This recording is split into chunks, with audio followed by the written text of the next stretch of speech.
새 정부 출범 전후 북한의 핵실험 내지 미사일 도발 일지입니다. 노무현 전 대통령 취임 하루 전에 미사일 쐈어요. 이명박 전 대통령 취임 한 달 만에 미사일 쐈어요. 박근혜 전 대통령 취임 직전에 3차 핵실험을 했습니다.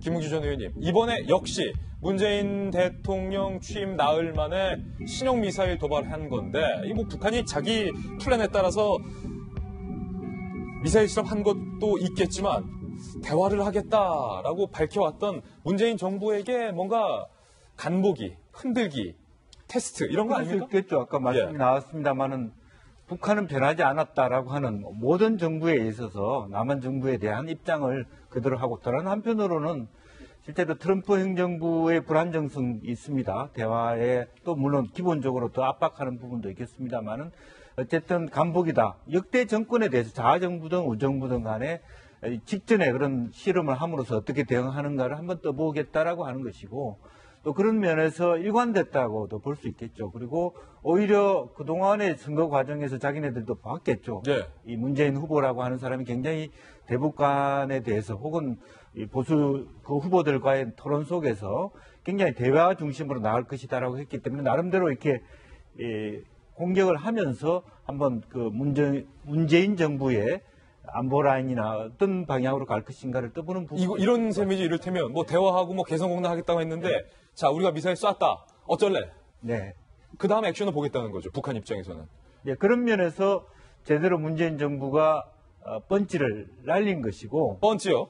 국민들 입장에서도 그 불안감을 같이 국민도 북한하고 같은 관점에서 좀 관점은 다를 수 있지만 문재인 정부의 안보 불안에 대해서 이렇게 그렇게 걱정할 부분이 아니다라고, 특히 이제 앞선 정부의 안보 강요들과 같이 팀워크를 이뤘다는 의미에서 일단은 어떤 국민들로 하여금 안심을 줄 수 있는 그런 메시지가 나왔다고. 메시지 잘 나왔다. 북한에게 얕보이지 않을 정도로 북한이 오판하지 말게 하라라는 게 문재인 대통령의 발언이었는데, 그 발언 잘 나왔다는 건데, 이제 궁금한 건 김변민 의원님.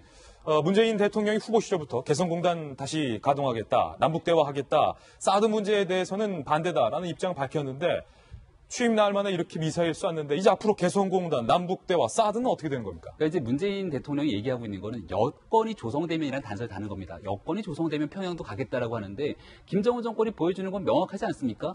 여건이 조성되면 이런 거 없다. 우리는 우리의 스타일대로 미사일 도발할 것이고 결국은 핵실험을 추가해서 핵 보유국의 지위를 가져내는 게 우리 입장이다.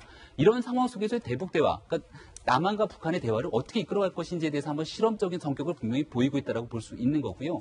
4월달 같은 경우에 많은 국민들이 굉장히 좀 걱정을 많이 하지 않았습니까? 태영절도 있었고, 그리고 인민군 창건 기념일도 있었고, 이러한 테마적 이벤트에 맞춰서 북한이 핵실험을 할지 도발할지에 대한 여부가 있었는데 사실 한 텀은 지나갔어요. 그러면서 결국은 트럼프의 대북 압박 정책이 먹히는 것이 아닌가라고 얘기를 했지만, 김정은은 그런 것에 아랑곳하는 게 아니라 본인들이 가고자 하는 일정을 조금 늦췄을 뿐이거든요. 이 과정 속에서 결국 미사일 도발과 함께 앞으로 6차 핵실험이 있을지 없을지에 대한 여부도 가늠하기가 어려운 겁니다. 그렇다면 이제 문재인 대통령이 후보 시절부터 얘기했던 거는 북한이 지금과 같은 핵실험을 계속해 나간다면 북한과의 대화는 어렵고, 더더군다나 개성공단 재개라든지 금강산강 재개는 어렵다라고 이야기를 했는데, 지금 현재 북이 보여준 상황은 명확하다 말입니다. 그러면 이제 가장 우리 대한민국의 직면에 있는 사드 배치에 대한 문제부터 어떻게 이행해 나갈 것인지에 대해서 지금 굉장한 고민에 이제 빠지게 될 것인데, 문재인 대통령이 빠른 시일 내에 이 명확한 입장을 설정해야 되고요. 그거를 보여주는 첫 번째 단추가 저는 외교 안보 라인의 진영을 짜는 건데, 지금 이제 안보실장부터 현재까지는 다른 수석들을 임명했지만 여기는 굉장히 마지막까지 고민하고 있는 걸로 알려지는데, 여기도 진짜 어떤 인사를 중용하는지 봐서 문재인 대통령이 향후 일정들을 좀 가늠해 볼 수 있지 않을까 싶습니다. 일단은 문재인 대통령의 첫 북한에 대한 메시지는 강경한 메시지가 잘 나왔다라는 평가가 많습니다. 그렇다면 북한의 미사일 도발, 그리고 6차 핵실험까지 가시화된 이 상황에서 과연 문재인 정부가 비판적이었던 사드에 대해서 어떤 최종 입장을 밝힐지 조금은 주목을 해봐야 될 것 같습니다.